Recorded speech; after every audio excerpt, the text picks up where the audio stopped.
Hola chicos, ¿cómo les va? Bueno, en el video de hoy lo que vamos a hacer es trabajar un poco con lo que son problemas con ecuaciones exponenciales.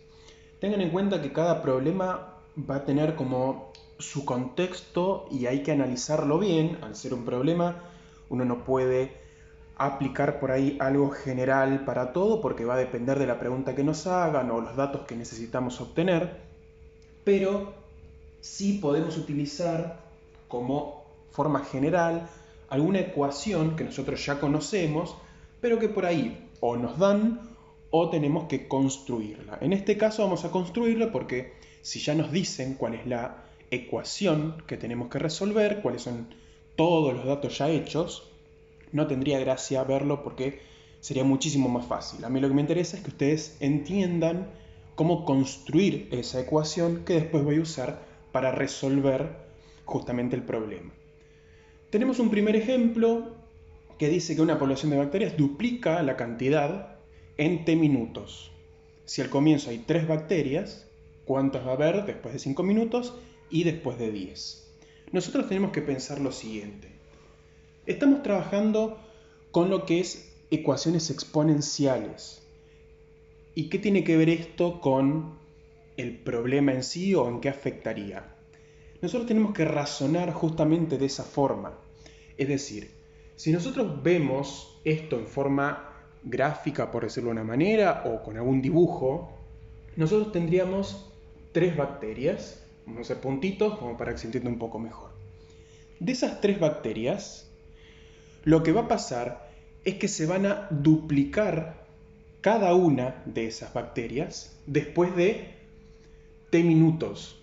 Entonces, voy a tener en el primer minuto, voy a tener 2, 2 y 2. Es decir, tenía 3, ahora tengo 6. En la próxima voy a tener 2 de este, 2 de este, 2 de este, 2 de este, 2 de este y 2 de este. Es decir, que ahora voy a tener 12. Entonces, primero tenía 3, luego 6, luego 12, y así sucesivamente, hacia abajo, obviamente, toda la cantidad de minutos que sean. Ahora, el tema es el siguiente. Fíjense que el aumento de esos valores no es lineal, como por ahí nosotros estuvimos trabajando en varios problemas, o cuadrático, sino que al ser exponencial, nosotros necesitaríamos esto de acá, expresarlo de una manera que justamente se note esta parte, la parte exponencial. Entonces, ¿cómo lograríamos tener una expresión que a mí me permita después calcular cualquier valor de tiempo? Yo puedo decir, bueno, ¿qué va a pasar después de media hora, una hora, 5 días, 8 minutos, no importa? Que dependa de ese T minutos que aparece acá. Entonces, ¿cómo lo podríamos pensar? Bueno, nosotros sabemos, en este caso, que en el tiempo 1, es decir, perdón, en el tiempo 0, al principio, tenemos 3. Y se duplica. Ahora, a este 3, para pasar de acá a acá, yo estoy multiplicando por 2. Luego, de acá a acá, estoy multiplicando por 2. Pero este 12 depende de este 6 y este 6 de este 3, es decir, es una cadena. En el siguiente, si se duplica, va a haber 24, que también multiplico por 2. Y fíjense que como siempre voy a multiplicar por 2, ¿sí?, constantemente el mismo número, la cantidad de saltos que pego depende de la cantidad de veces que voy a multiplicar por 2. ¿A quién?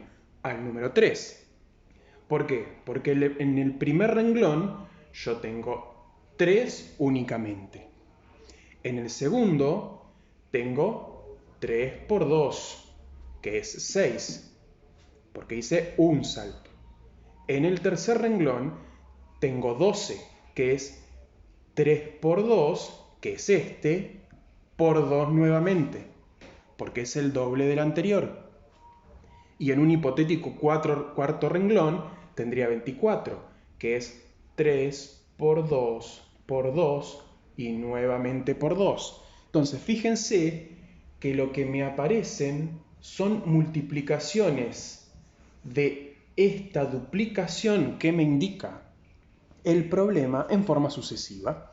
Entonces, nosotros en matemáticas ya sabemos que si multiplicamos varias veces por el mismo número, en vez de escribirlo justamente así, que es súper largo, podemos escribirlo de otra manera. Podemos escribirlo como 2 a una determinada potencia. En este caso sería 2 a la 1, en este 2 al cuadrado, 2 al cubo. Y acá, si bien no está ese 2, no aparece, podemos decir que es un 2 a la 0. 2 a la 0 es 1, 3 por 1 es 3. Entonces fíjense que todos dependen de quién, de este valor que me dice que se duplica. Por eso es un 2. ¿Y quiénes son las potencias que me aparecen acá? Esas potencias que me aparecen son la cantidad de minutos que pasan. Al principio no pasó ningún minuto, tengo 3. Cuando pasa un minuto, tengo un 1. Cuando pasan 2 minutos, tengo un 2. Cuando pasan 3 minutos, tengo un 3. Entonces, yo puedo determinar una fórmula justamente para este problema y para la mayoría de los tipos de problemas de ecuaciones exponenciales que van a tener siempre la misma forma, normalmente. Yo puedo decir que la población final de bacterias, vamos a llamarla población final, pueden ponerle lo que ustedes gusten, va a depender de la población inicial, que en este caso serían 3, porque tengo al inicio 3, por, en este caso duplica. Esa duplicación se conoce como tasa, una tasa de duplicación o una tasa de crecimiento, en este caso porque está creciendo la cantidad. Puede haber una tasa de decrecimiento si empiezan a bajar por determinado motivo, por ejemplo, porque es un elemento químico que pierde como su poder, por decirlo de una manera, de propagarse, entonces puede ser de decrecimiento. Pero es una tasa, entonces le vamos a decir que es una tasa, una T mayúscula. ¿Y elevado a qué? A un determinado tiempo, un tiempo t, en este caso. Entonces nosotros podemos determinar con esta ecuación de acá cualquier tipo de ecuación exponencial que tenga esta forma. Si vamos al ejemplo en particular este de acá, nosotros decimos que la población final de bacterias es igual a 3, que es la población inicial, por 2, la tasa en este caso de duplicación, elevado a t. ¿Y quién es t? Y bueno, si quiero saber, por ejemplo, un minuto después, ¿cuántos voy a tener? Reemplazo por 1. Si tengo que hacer como pide acá, luego de 5 minutos, reemplazo por 5, porque el tiempo es 5. Si quiero saber después de 10, reemplazo por 10. Y así voy haciendo todos los casos, en este caso, todas las preguntas que me hagan o los distintos valores que necesite obtener. Espero que se haya entendido, tengan en cuenta bien esta parte de acá.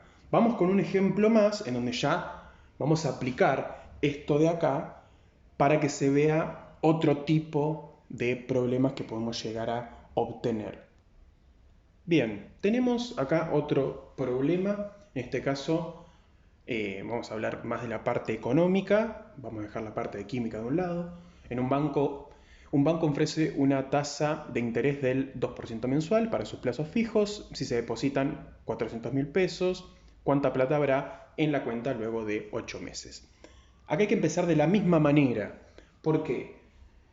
Para el que no lo sepa, los plazos fijos, los intereses que se generan, es un interés compuesto, es decir que si uno no saca la plata del banco y la mantiene, lo que hace es, luego de un mes, esos 400.000 pesos se les agregan el 2%, porque pasó un mes, Y a ese total, los 400 más el 2%, se les vuelve a aplicar el 2%, entonces va a ir aumentando la cantidad. No es siempre 400.000 porque mes a mes, como se va ganando plata por ese interés, va generando más cantidad. No es lo mismo que todos los meses ir y sacar el interés que se genera del banco y solamente dejar los 400.000. Entonces, como es un interés compuesto, voy a obtener mayor cantidad de ganancia, por decirlo así, mientras más tiempo lo deje. Ahora, ¿cómo lo tendríamos que pensar a esto? De la misma manera que pensamos el anterior. Es decir, yo tengo, vamos a llamarlo valor final. Acá no tenemos población porque no estamos hablando de bacterias ni de personas, sino estamos hablando de plata. Entonces tenemos un valor final igual a un valor inicial por la tasa elevada al tiempo. Ahora, acá el problema en sí, que no es un problema, es cómo expresar la tasa. ¿Por qué? Porque el valor final, esto me lo va a dar la cuenta, el valor inicial son 400.000, eso en ese caso no habría problema. Acá voy a tener una tasa del 2% mensual y acá tendría 8 meses, porque estamos obteniendo el valor para 8 meses después. ¿Cómo se expresa una tasa de interés cuando yo le quiero expresar en una ecuación exponencial? Tengo que recordar siempre que como lo que me están dando acá es 2% más de lo que yo ya tenía, la forma de escribirlo en esta parte es en forma decimal. ¿Cómo se escribe el porcentaje en forma decimal? Si yo ya tenía plata y me agregan el 2%, quiere decir que yo al 100% de mi cantidad de plata que tengo, le tengo que agregar un 2% más. ¿Por qué? Porque es el total más un 2%. El 100% de la plata más otro 2% extra que me da el banco. Quiere decir que esto me daría 102%. ¿Cómo se escribe 102% decimal? Esto es 1,02. 1,02 justamente sale de acá. Es el 102%. 102 dividido 100. 102%, 102 sobre 100, que es lo mismo que 1,02. Son formas distintas de expresar lo mismo, pero es exactamente igual. El tema es, este es el formato que yo tengo que usar siempre que necesite escribirlo en este tipo de expresiones. Entonces acá iría 1,02. Y obviamente haría la cuenta y me daría el resultado. ¿Qué pasa si en vez de este porcentaje aumentar, decrece? Porque por alguna razón me sacan plata o se van eliminando cosas. Exactamente lo mismo. Al 100% le resto la cantidad de porcentaje. Me va a dar un determinado porcentaje y lo expreso en decimal. En ese caso me daría más chico que 1. 0,85, 27, la cantidad que sea. El tema es entender que al escribirlo acá, necesito sí o sí expresarlo en forma decimal para poder encontrar el resultado final. Espero que se haya entendido. No son problemas difíciles. Es con acordarse principalmente de este tipo de ecuaciones de esa forma. Después es aplicarla, ver cuál es el valor final, el valor inicial, la tasa, calcularla y expresarla de la manera correspondiente. Y el tiempo va a depender siempre, por supuesto, del problema que nos den. Bueno, nos veremos entonces en un próximo video.